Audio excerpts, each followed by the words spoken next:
Hey friends, welcome back to the Cybersecurity Whisperer, the podcast where we talk about cybersecurity without sounding like a server manual, hopefully.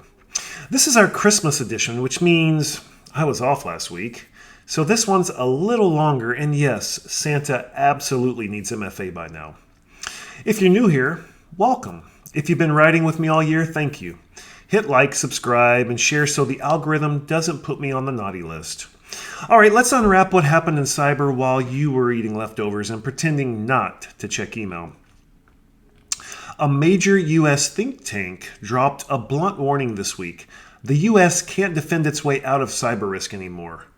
China and Russia aren't hacking. They're running long-term cyber campaigns, quietly sitting inside critical infrastructure, waiting. Meanwhile, the U.S. still treats cyber like, we'll deal with it when something breaks. That's like locking the door after the burglars move in. Well, so why does this matter to you? Well, this mindset trickles down to enterprises, to your company. Reactive security, crisis-driven funding, tools instead of strategy.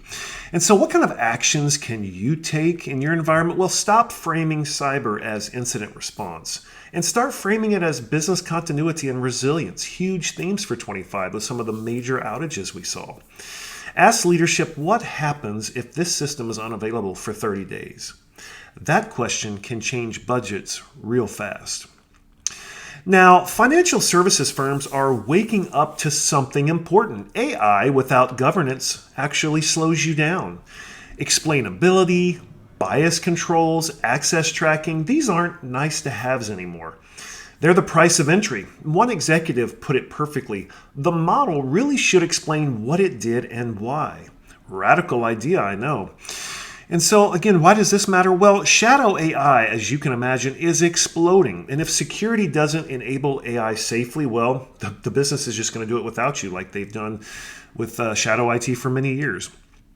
And so if you're an IT leader, you need to create an AI intake process. Track who built it, what data it uses, who can access it. So maybe an AI CMDB, if you will. Tie AI governance to speed, not restriction. Because after all, good governance usually equals faster adoption with fewer oh no moments, to say it lightly. Well, the cyber gold rush is official. With Wiz gone, investors need a new darling, and they found one. Cyera is now chasing a $9 billion valuation in data security. Why? Well, because data has been the new perimeter, and AI made that painfully obvious. I mean, look, you can't protect what you can't see, and so data security does not equal backups, does not equal DLP, does not equal IAM. I mean, everyone's racing to become a platform. And so again, look, we've been saying this forever. This is my, motto for 20 plus years. Before you go buy another shiny tool, map where your sensitive data actually lives, identify who and what accesses it, you need to find and fix permissions before adding AI on top of it. Because as we've said, AI doesn't break security, it just exposes what was already broken. Well, as if you need more bad news for small and medium-sized businesses, attacks against those SMBs are growing 3 times faster than large enterprises. Well, is that good news? You don't need enterprise budgets to defend yourself when you're in SMBs. There are 5 things that actually work. MFA everywhere, and literally everywhere. Backups that are tested, patching your systems, security awareness training, train people without shaming them, and track progress monthly. Again, metrics, measure what matters or it won't matter. Security isn't about and can't be about perfection. It's about not being the easiest target. Again, the whole analogy that no one likes to hear of just being faster than the other guy when you're outrunning the bear. Well, we continue to talk about React to Shell. It's a severity 10 vulnerability in React server components, and it's been actively exploited by nation states, criminal groups, well, for that matter, anyone with Google. Remote code execution, cloud credential theft, and no authentication required. And so, look, as we say over and over, patch immediately. But you've got to patch you've got to prioritize your patching. You can't just patch every critical at your company. You won't. It's not possible. And so you need to patch those that are critical and have access to critical systems or have active exploits. Inventory what apps do you have that are even running React 19 or using that. Monitor for any unexpected outbound traffic, as you always should be. New admin tokens, cloud metadata access, because this isn't theoretical. It's actually happening as we speak. Well, we continue to talk about Fortinet, but when you talk about two different trends that collided this month, because they are huge targets no matter how good they may claim to be, Fortinet and Microsoft 365 phishing, because we've known identity is the battlefield. And so, there's FortiGate SSO bypass attacks, and then there's device code phishing for 365. Look, attackers aren't breaking passwords anymore. They're abusing legitimate workflows. And so how does this work and why does it matter? Well, we've said MFA alone isn't enough. You've always got to have layers. There is no silver bullet. OAuth abuse is the new phishing, and if it looks official, well, users are going to trust it. And so what do we need to do as IT and security leaders? Well, hopefully you have disabled legacy OAuth scopes. You've got to do that. Lock down admin access paths, restrict device code authentication wherever it's possible. And here we go again, training our users, because if someone asks you to copy paste anything, stop.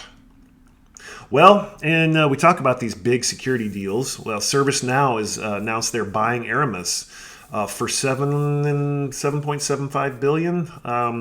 This is, IT, OT, IoT, medical devices. It's all one attack surface now. And we can't just say security is laptops in the cloud. It's factories, hospitals, ships, farms. And so, again, if you are an IT leader, a security leader, you've got to inventory your non-traditional assets.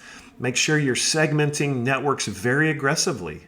And we talk about zero trust and segmenting IT, OT, IoT networks. Tie asset visibility to actual incident workflows. I mean, look, if it plugs in, it needs a security owner, going back to the boring basics of a CMDB. Well, look, even farms are getting hacked. Precision agriculture is amazing now. The things that we're using, and you want healthy food. You don't want this lab, generated food and meats.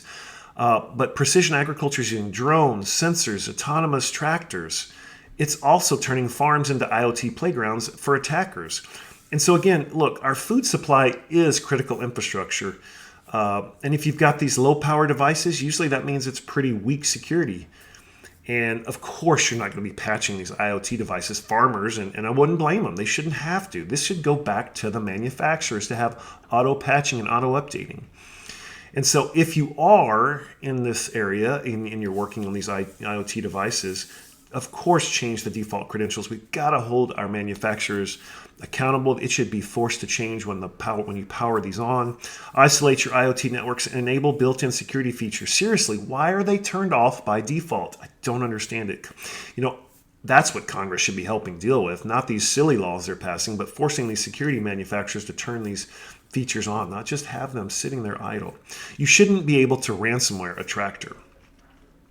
Well, this one's for leaders hiring in 2026. Look, cyber interviews aren't about knowing the most or buzzwords or perfect answers. They're about judgment, communication, and decision-making under pressure. And so, look, if you're a hiring manager, ask them to tell you about a mistake or, look for reflection, not ego, and hire people you trust at 2 a.m. Remember, during a crisis or an incident.